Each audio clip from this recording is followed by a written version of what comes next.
And we're going to be in Genesis chapter 30 and 31 with our 4th and 5th graders joining us. They have little notebooks that they take notes in for the sermon to get ready for their class afterwards. And then they turn in those notes because, for those of you who are familiar with 4th and 5th graders, those notebooks would disappear after roughly 1 week if they didn't. But this week, I got the privilege of hearing some of the best notes taken by our 4th and 5th graders. And my favorite one was an answer to the question, what did you learn from the sermon?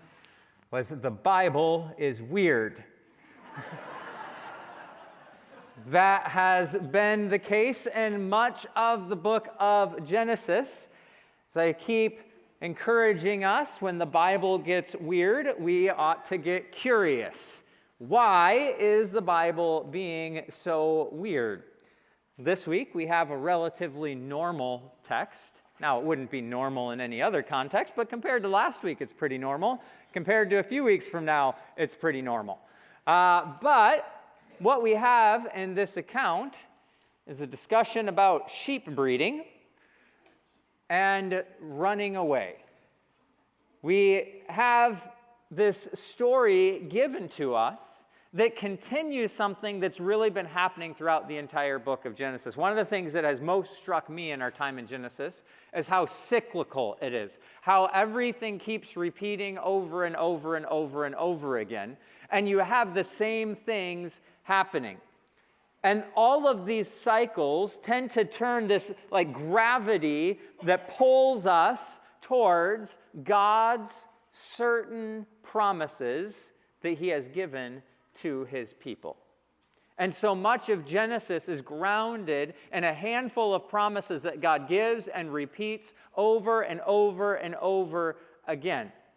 And then we must also remember this book is written to the nation of Israel, who at the time of its writing is fleeing from Pharaoh, is wandering in the wilderness. We don't know exactly where in that 40-year period that this was written, but they are out in the wilderness anticipating the fulfillment of God's promises to give them a land.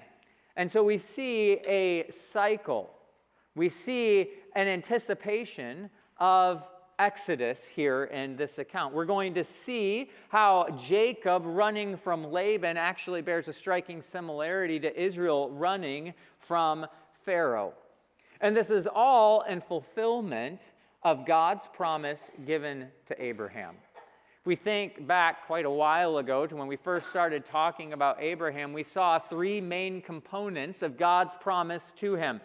God promised that he would give Abraham a people, a great nation. God promised Abraham that he had a plan. He was going to do something through him. In him, all the nations of the world would be blessed.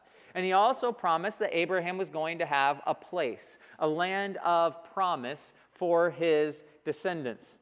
Well, last week, Evan, in his sermon on the very interesting marital dynamics of Jacob's life and weird fruit, last week we saw God fulfilling that promise that there would be a people. There are a lot of people that come from Jacob. He has a lot of kids. And this, even in the dysfunction of his family, is a way that God keeps his promise that he would build a great people from Abraham. This week, we're going to see how God is going to advance his plan, and he is going to bring Jacob to his place. So we're going to read chunks through the story, and we'll pause and comment and see kind of what's going on in the story as we read. We're going to start Genesis chapter 30. Verse number 25. After Rachel gave birth to Joseph, Jacob said to Laban, "Send me on my way so I can go back to my own homeland. Give me my wives and children for whom I have served you, and I will be on my way. You know how much work I've done for you." But Laban said to him, "If I have found favor in your eyes, please stay. I have learned by divination that the Lord has blessed me because of you." He added, "Name your wages, and I will pay them." All right, so here's the situation. Jacob, along with his wives, is serving Laban. He's really an indentured servant. He's serving so that he would get wives, but at the conclusion of that service for wives, now he wants to make something of himself. He wants to earn his own money. He wants to build his own wealth. And so he asks his father-in-law, give me my wives and my children, and I will be on my way. But Laban recognizes something. When Jacob came to Laban, Laban was not that wealthy. But as Jacob has worked for Laban, Laban has continued to grow in wealth. And he learns by divination that God had blessed him because of Jacob. Now, divination in the Bible is not generally regarded in a very favorable light. We don't know exactly what it is. Like, was it some process of seeking omens or whatever? But in general, in Scripture, it's viewed very negatively. It's this seeking of signs from the gods, and it is deeply frowned upon. Although, most of the times that it's mentioned, it actually works, which is kind of unexpected. We have Laban learns about God's blessing because of Jacob through divination. Balaam, the prophet with the talking donkey, he practices divination and hears from God through it. Saul, when he wants to speak to Samuel after he dies, and actually does speak to Samuel.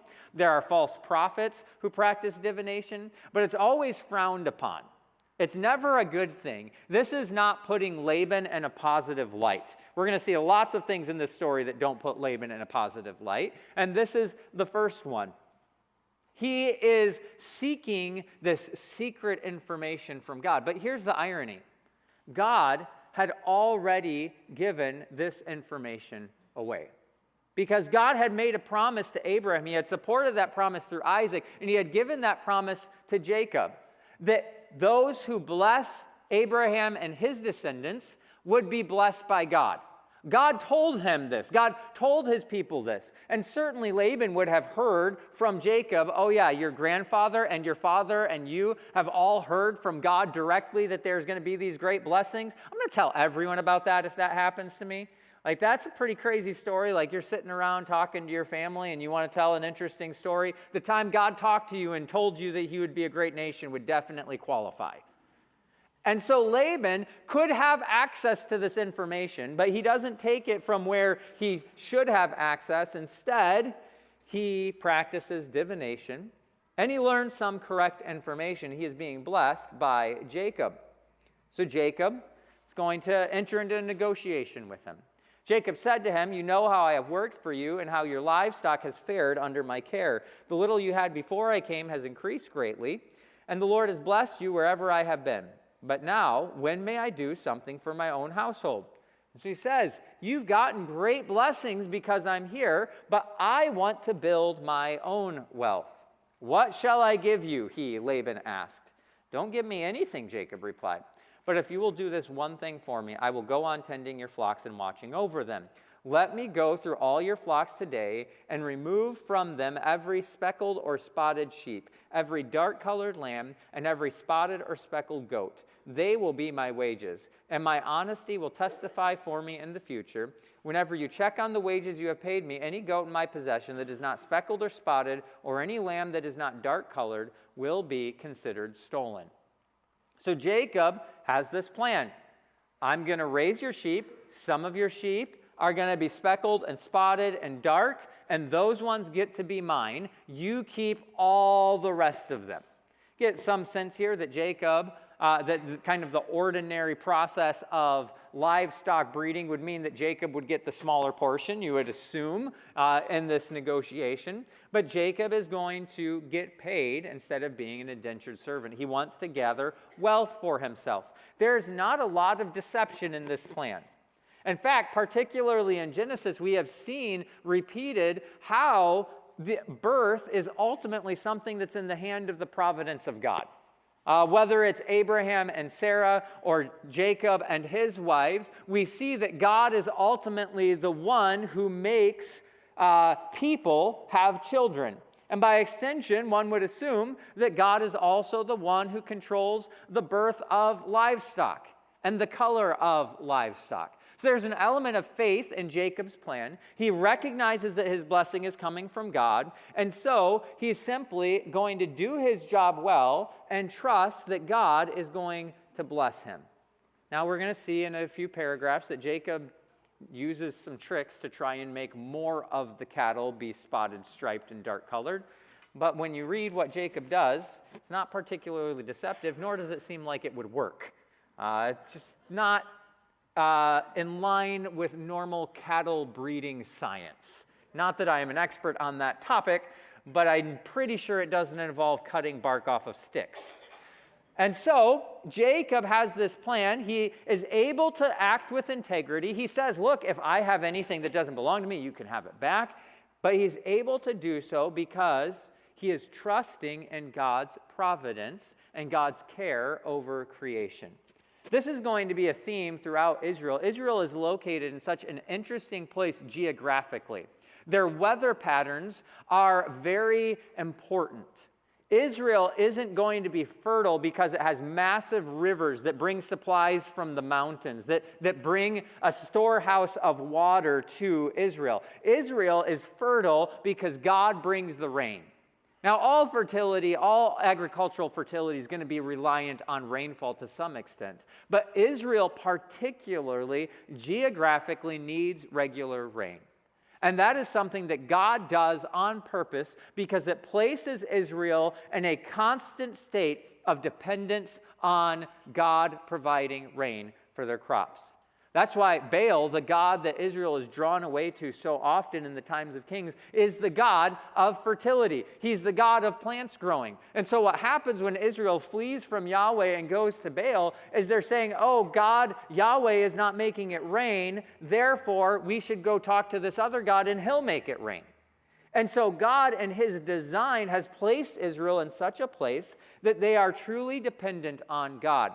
Not only on the weather, but also on the militaries that surround Israel. I mean, as you look back in history, all of the great nations, all the great empires from the time of Christ and before, all surround Israel. Whether it's the Assyrians or the Persians or the Babylonians or the Greeks or the Egyptians or the Romans, Israel's at this kind of central place where they're all passing through. And Israel's always going to be dependent on God to protect and preserve them. And here Jacob's in the same boat. It's predicting the way his descendants are going to live. He is simply forced to trust God to make the sheep dark and make them spotted and make them striped. He simply needs to trust God. Well, how does Laban respond? Agreed, said Laban, verse 25, let it be as you have said. The same day he removed all the male goats that were streaked or spotted, and all the speckled or spotted female goats, all that had white on them, and all the dark-colored lambs, and he placed them in the care of his sons. Then he put a 3-day journey between himself and Jacob, while Jacob continued to tend the rest of Laban's flocks. Laban does not function with the same integrity. He makes this agreement. He's like, that's great, we should do that. So here's what's going to happen. I'm going to take all of the animals that I said were going to be yours, and I'm going to take them 3 days away from you to make sure that your animals never get to crossbreed with the ones that would be yours. And so that way, he's going to stop Jacob from getting anything. He's dishonest and he's deceptive. He is experiencing God's blessing because of his association with Jacob. But he's not willing to accept that. Instead, he resorts to deceit and manipulation to get more of God's blessing. He completely misses the point. Now, I'm going to have a slide pop up that has a simple paragraph. I think it's actually just one sentence. Go ahead and put that up. All right, go ahead and look at that. You have to do one thing. Tell me how many F's are on that screen right now. You've got a couple seconds. You can count those F's. All right, go ahead and go to the next slide. Who saw 3 F's? Three? Oh, disappointing. Who saw 6 F's? Okay, much better. Anyone see 4 or 5? Okay. So, if you go back to it, Shane, The word of sounds like it ends in a V, but it actually ends in an F, and it's on there 3 times. So those of you who only saw 3, unless you're really weird and you only counted the ofs, you missed about half of them. You can go ahead and go to the blank slide, Shane. We very often think we're seeing things that we're not quite accurately seeing.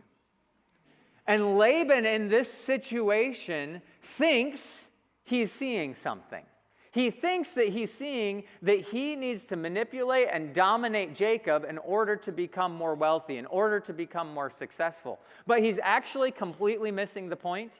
If Laban is content to simply bless Jacob, Laban will be blessed.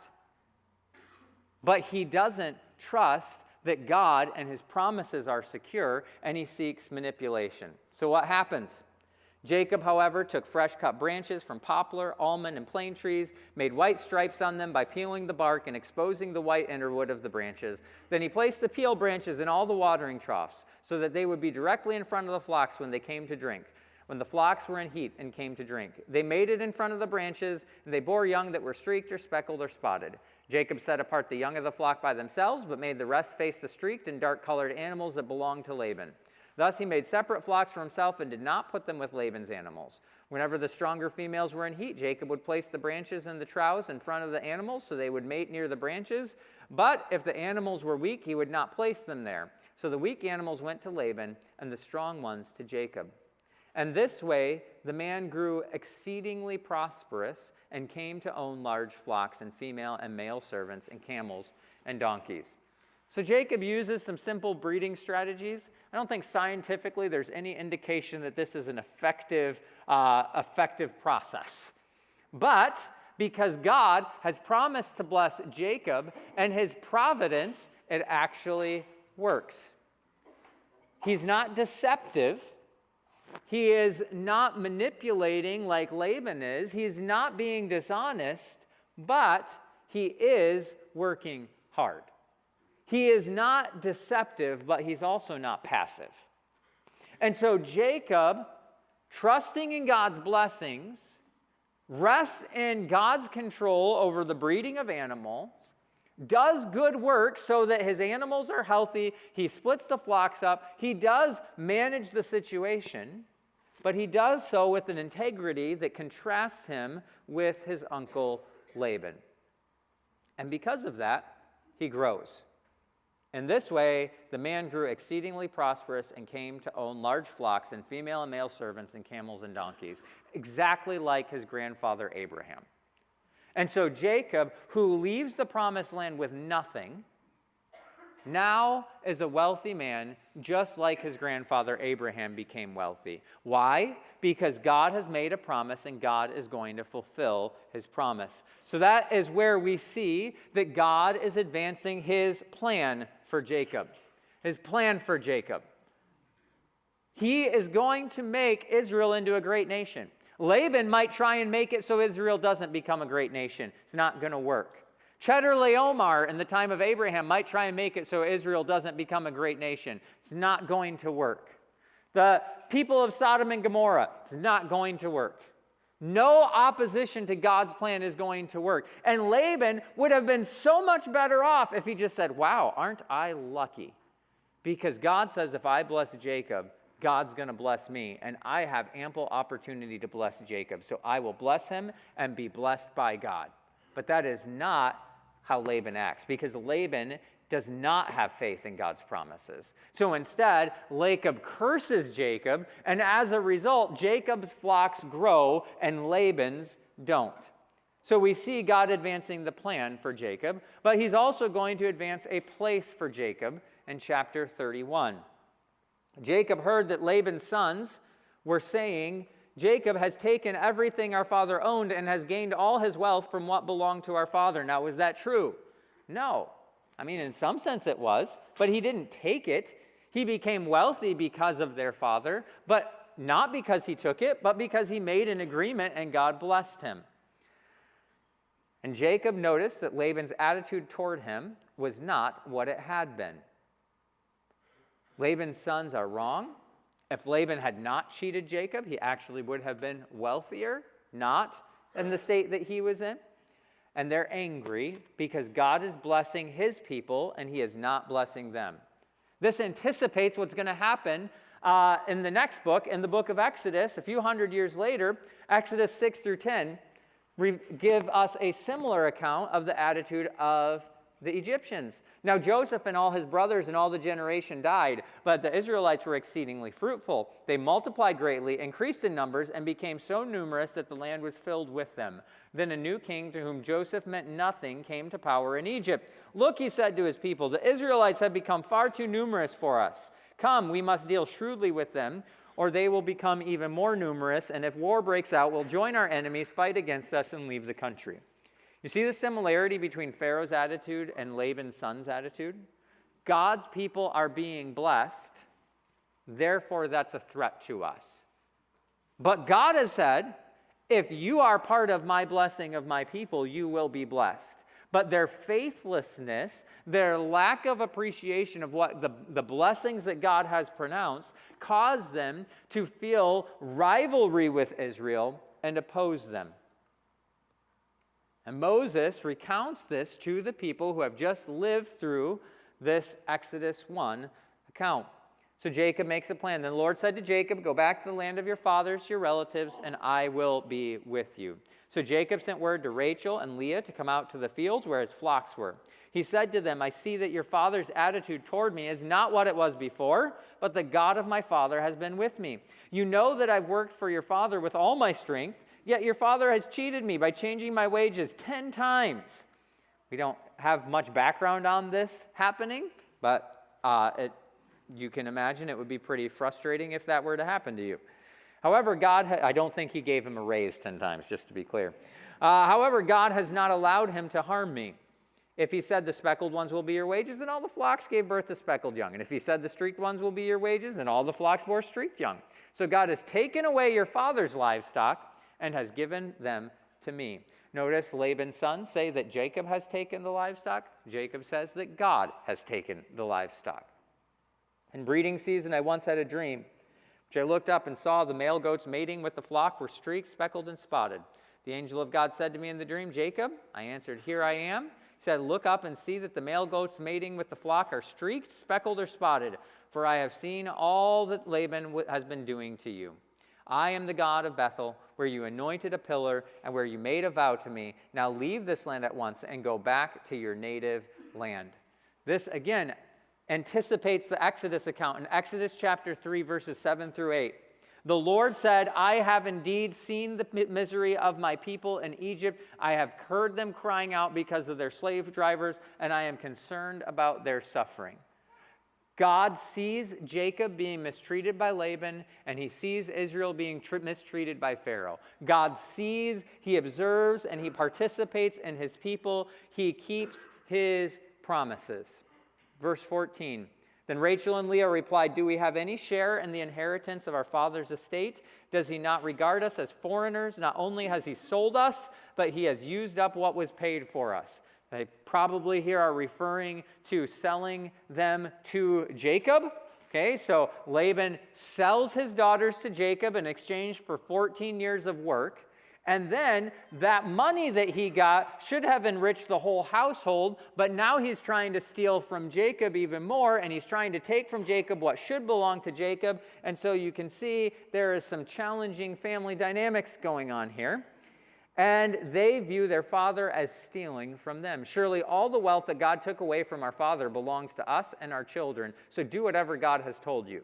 Then Jacob put his children and his wives on camels, and he drove all his livestock ahead of them, along with the goods he had accumulated in Paddan Aram, to go to his father Isaac in the land of Canaan.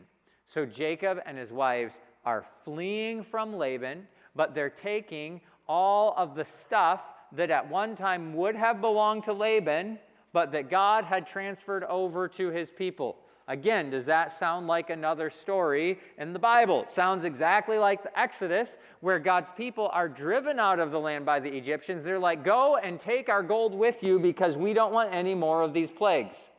And so what God is doing here and in Exodus is he is accomplishing his purposes. He is taking his people back to the land that he gave them, and he is also enabling that process through the unwilling generosity of those who have cursed them. Because God is sovereignly accomplishing his purposes.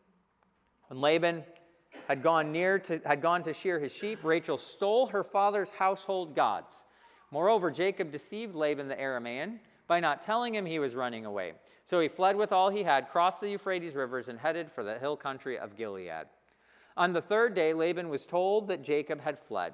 Taking his relatives with him, he pursued Jacob for 7 days and caught up with him in the hill country of Gilead.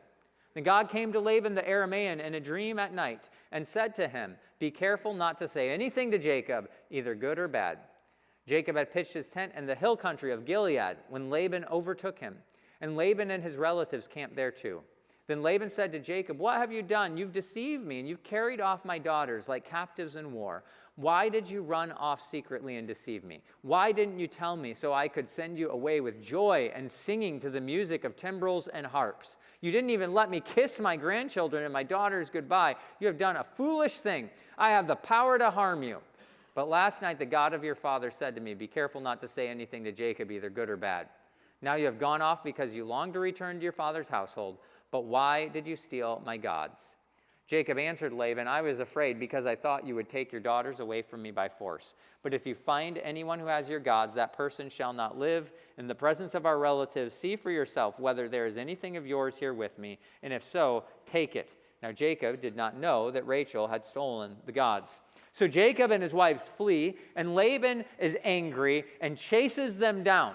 But the night before he runs into them, God says, "You better not mess with him," which Laban should have already known because of the promises that were given to Abraham and Isaac and Jacob.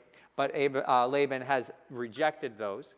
And he gets there, and you get this kind of gaslighting situation where he's like, "Man, I wanted to throw you a party when you left. I totally wasn't going to take all of my stuff back that you had rightfully gotten by the blessing of God. I just wanted to kiss my daughters who I deceptively sold to you in exchange for 14 years of work and gave you the wrong one. I'm a very loving father, as you can see, and just want to kiss my daughters."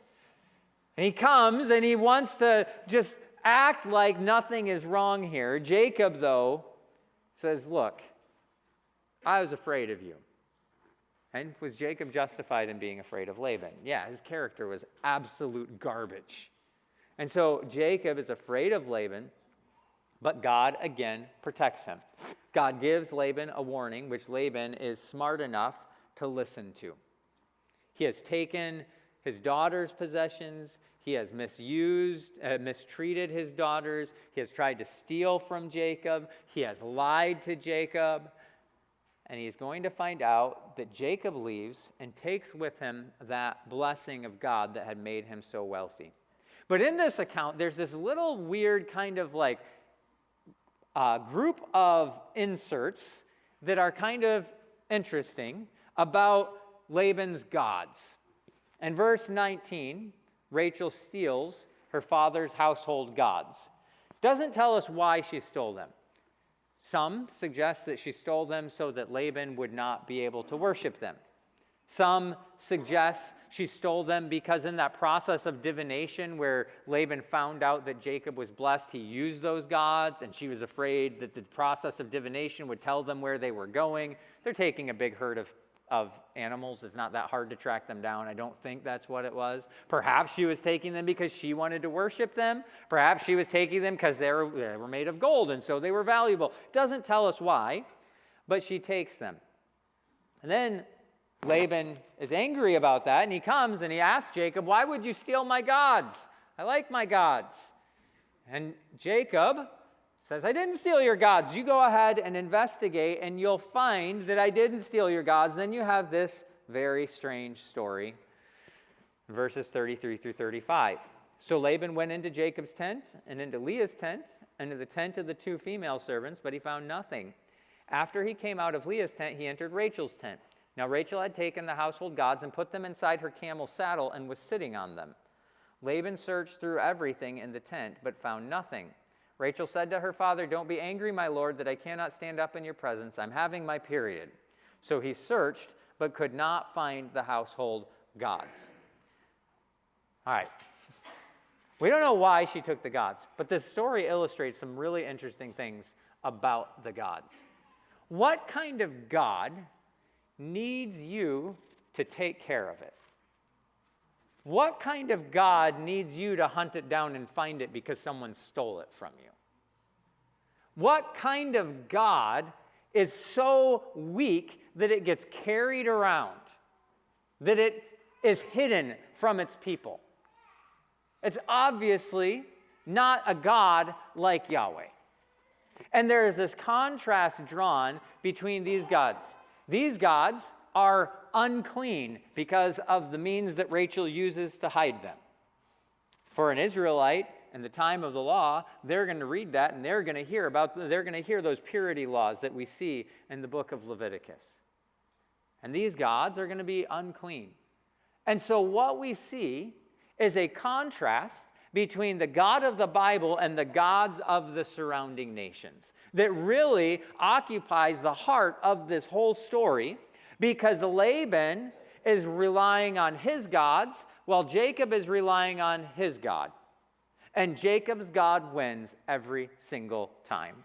And Laban's gods get stolen and hidden under a camel's saddle. They are no gods. They're sticks and stones and metal. They can do nothing. And again, remember, this is being written to Israel, who has a problem with chasing after these idols. And so this illustrates that God, Jacob's God, the God of the Bible, is much greater. Jacob was angry, verse 36, and took Laban to task. "What is my crime?" he asked Laban. "How have I wronged you that you hunt me down? Now that you have searched through all my goods, what have you found that belongs to your household? Put it here in front of your relatives and mine, and let them judge between the two of us. I have been with you for 20 years now. Your sheep and goats have not miscarried, nor have I eaten rams from your flocks. I did not bring you animals torn by wild beasts. I bore the loss myself. You demanded payment from me for whatever was stolen by day or night. This was my situation. The heat consumed me in the daytime, and the cold at night, and sleep fled from my eyes. It was like this for the 20 years I was in your household. I worked for you 14 years for your 2 daughters and 6 years for your flocks, and you changed my wages 10 times. If the God of my father, the God of Abraham, and the fear of Isaac had not been with me, you would surely have sent me away empty-handed. But God has seen my hardship and the toil of my hands, and last night he rebuked you." Can you imagine how much this has been storing up in Jacob for 20 years? Every time Jacob's standing in the shower, he's like, "Next time I talk to Laban, this is the conversation we're going to have. I'm going to give him a piece of my mind." And every time he just bows the knee. He does what Laban is demanding of him. But God keeps on blessing him. And so we have this great mic drop moment where Jacob is just like, "Well, let me tell you, now that God told you that you're in trouble if you mess with me, I'm going to tell you what I'm saying." Mic drop. And he's angry and he calls Laban out. Laban answered Jacob, "The women are my daughters. The children are my children. The flocks are my flocks. All you see is mine. Yet what can I do today about these daughters of mine, about the children they have borne? Come now, let us make a covenant, you and I, and let it serve as a witness between us." And so he says, this just shows his arrogance. "The children are my children." No, they're his grandchildren. "The children are Jacob's children. The flocks are my flocks." No, they're his flocks, because you made an agreement that he would get the spotted and the striped and the dark. And he thinks everything God has done for Jacob is for him. And he's unwilling to bless Jacob. He's unwilling to participate in God's blessing because he wants to exalt himself. But his hands are tied. He is afraid of the God of Jacob, and so he says, "Fine, we'll just make an agreement." And how interesting that Jacob, the word he uses to talk about God, "If the God of my father, the God of Abraham, and the fear of Isaac." This chapter is the only time that name of God is mentioned, the fear of Isaac. The awesomeness of Isaac's God is on display, and Laban better not mess with Jacob. So they make a treaty. So Jacob took a stone and set it up as a pillar. he said to his relatives, "Gather some stones." So they took stones and piled them in a heap, and they ate there by the heap. Laban called it Jegar-Sahadutha, and Jacob called it Gilead. Laban said, "This heap is a witness between you and me today." That is why it was called Gilead. It was also called Mizpah, because he said, "May the Lord keep watch between you and me when we are away from each other." Now, verse 49, if you look on Amazon, you can find jewelry that has like a broken heart in two parts, friendship jewelry. And you have this verse, "The Lord watch between us." May the Lord keep watch between you and me when we are away from each other. That's probably not the declaration of friendship the designers of that jewelry are thinking it is, given the context of this story. Always read the next verse and the surrounding verses. "If you mistreat my daughters or you take my wives beside my daughters, even though no one is with us, remember that God is witness between you and me." That is not on the jewelry. Laban also said to Jacob, "Here is this heap, and here is this pillar I have set between you and me. This heap is witness, this pillar is a witness that I will not go past this heap to your side to harm you, and that you will not go past this heap and pillar to my side to harm me. May the God of Abraham and the God of Nahor, the God of their father, judge between us." Now, interestingly, here in verse 53, the word judge is plural. And so it seems that when Laban says the God of Abraham and the God of Nahor, he is talking about two different gods. He still is seeing, all right, let's have my God and your God agree to keep this treaty. He is missing out on the superiority and the supremacy of the God of Abraham and the God of Isaac and the God of Jacob. And he does not recognize that blessing would come from that God. And so Jacob swears with him. So Jacob took an oath in the name of the fear of his father Isaac. He offered a sacrifice there in the hill country and invited his relatives to a meal. After they had eaten, they spent the night there. Early the next morning, Laban kissed his grandchildren, his daughters, and blessed them. Then he left and returned home. So here we have this kind of long section that relays this conflict between Jacob and his uncle Laban. Yet in that conflict, God has advanced his people by building Jacob a large family that will become the 12 tribes of Israel. He has advanced his plan by making Jacob wealthy so that when he goes back into the promised land, he can truly be established with his people and become an important force in the promised land. And he has advanced his place by bringing Jacob back into the land again. God's promises continue to be fulfilled through the life of Jacob in spite of all of this conflict. And again, in order to understand this passage, we have to get back in the mind of the ancient Israelites wandering in the wilderness, who are the original audience. Just like Jacob, God has blessed them. He's delivered them from Pharaoh. He's taken them into the wilderness and provided them with great wealth from their enemies. They're experiencing the blessing of God, but longing for greater blessing. They're wandering in the wilderness, waiting to go into the promised land. And this account comes to them, and we don't know if it's before or after they reject the promised land with the 12 spies. But either way, they're looking at a promised land while being afraid to take that promised land. And this lesson here is telling them the God of Jacob accomplishes his purposes no matter how powerful those who fight against him are. And he is reminding them again that he is able to give them all that he has promised them. They simply must live lives of faith. They live in a place of already and not yet. They have been rescued from Egypt, but they have not been given the promised land. And in that time, that is the place of faith and the already and the not yet. They have seen some of God's blessings, but they anticipate greater blessings coming. And as they dwell in that middle ground of already and not yet, they long to be established. They long for it. The confidence that Jacob had in his God, the ways that God was able to turn every circumstance to advance his plan and his purpose ought to have been a comfort to the nation of Israel. They ought to have seen that and lived lives of loyalty and faith, fleeing from idolatry because the idols accomplish nothing. The idols are weak. fleeing from the instinct of self-preservation that would stop them from going to battle against God's enemies, fleeing from those desires and instead trusting in God's providence, which will bring them into the land. And they don't. They fail at this. They do not take the land the way God prescribes. Even when they do finally go into the land, the end of the story is they did not drive out, they did not drive out, they did not drive out. There's many nations they were supposed to drive out that they did not fight against because they were afraid. So understanding that context of why it was written, how can we apply it to ourselves? We also live in the already and not yet. We also live in a world where Christ has come, he has died, and he has risen again. Yet all has not been made right.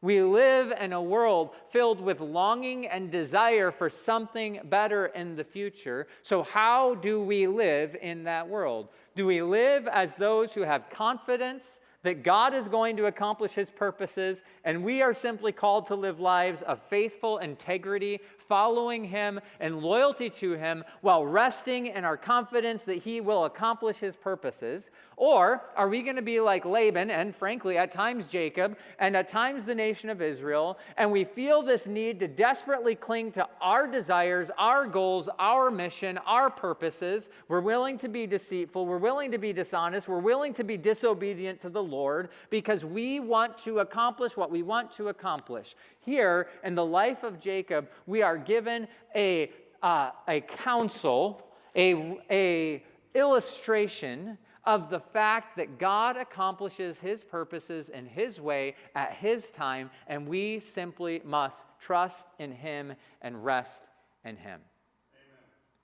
But as we do that, we must always recognize that our mission must be God's mission if we're going to hope to have all of God's blessing and power working towards the accomplishment of that mission. So often the way that we apply this is we start thinking about ourselves and the things that we want to accomplish, the retirement savings that we want to have, the health that we want to experience, the relationships we want to have. And we're like, okay, so how can I trust God to provide for those things because he hasn't made those promises? But if we reorient our mind away from ourselves towards the greater mission of Christ, we then can live with that confidence, knowing that he will accomplish his purposes.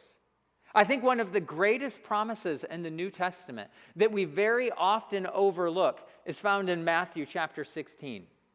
In verse 15 it says, "But what about you?" Jesus talking to Peter, asking him, "Who do you say I am?" Simon Peter answered, "You are the Messiah, the Son of the living God." Jesus replied, "Blessed are you, Simon, son of Jonah, for this was not revealed to you by flesh and blood, but by my Father in heaven. And I tell you that you are Peter, and on this rock I will build my church, and the gates of Hades will not overcome it." God makes a promise to Peter that on the rock of his confession of faith in Christ, he's going to build a church. And the gates of hell will not prevail against it. The church will advance. The church will accomplish God's purposes. And Christians, it is our greatest privilege that we are a part of that plan, that we are a part of that church. And if we are going to have the right focus, the right mission, we can have the same confidence that Jacob had. That confidence doesn't lie in material pleasure. It doesn't lie in security and safety and comfort. The confidence we ought to have is that God is accomplishing his purposes through his church. The gates of hell will not prevail against it. The nations will hear the message of the gospel. People are going to grow and look more like Jesus. We are going to see Christ's church prosper. It's a promise that is given that he is going to advance his mission, advance his plan. Just like the promise given to Abraham and Isaac and Jacob, God will fulfill that purpose. We get to hang on and ride along as he accomplishes his purposes. And so Jacob gives us this great example of simply being faithful and acting with integrity because God is going to take care of the rest. How does this affect us as a church? How does this affect Redeemer as a church? Well, it means that we are simply going to live for the glory of God and trust that he's going to build his church and accomplish his purposes. How does it affect me and my personal life? As I align my mission in life to God's mission for the world, that his name would become great, that he would be glorified, that his gospel would be proclaimed, I can live my life with absolute confidence that nothing will stop me from accomplishing the purpose that God has, because he is able to sovereignly guide and direct everything. One of my favorite pieces of Christian writing is the Heidelberg Catechism. It's a catechism, a doctrinal statement of the Reformed Church from the Protestant Reformation. Questions 27 and 28 talk about God's providence, and I think they're some of the most encouraging words ever written to the church outside of Scripture. Question 27 asks this: what do you understand by the providence of God? An answer: the almighty and ever-present power of God, by which God upholds, as with his hand, heaven and earth and all creatures, and so rules them that leaf and blade, rain and drought, fruitful and lean years, food and drink, health and sickness, prosperity and poverty, all things, in fact, come to us not by chance, but by his fatherly hand. Confidence that all things come by his fatherly hand enables us to live lives of faithful obedience to him, trusting him to accomplish his purposes. The next question follows it up. How does the knowledge of God's creation and providence help us? We can be patient when things go against us, thankful when things go well, and for the future, we can have good confidence in our faithful God and Father that nothing in creation will separate us from his love, for all creatures are so completely in God's hand that without his will, they can neither move nor be moved. We can live lives of gratitude and faithfulness because of our confidence in God's ability to accomplish his purposes. And this story illustrates that pretty clearly.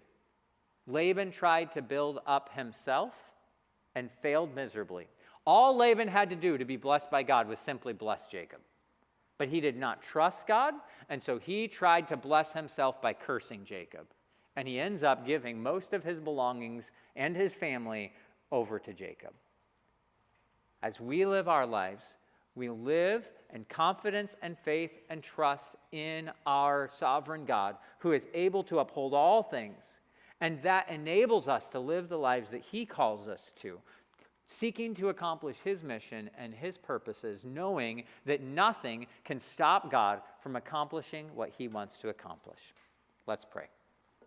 Lord, I pray that you would help us today to live lives of faith and integrity, resting and trusting in you, knowing that you are able to guide and direct and accomplish your purposes. Lord, I pray that you would help us to see the ways that you call us to live and obediently live because we trust that you are good and that you are able to do what you will. We ask this in Jesus' name. Amen.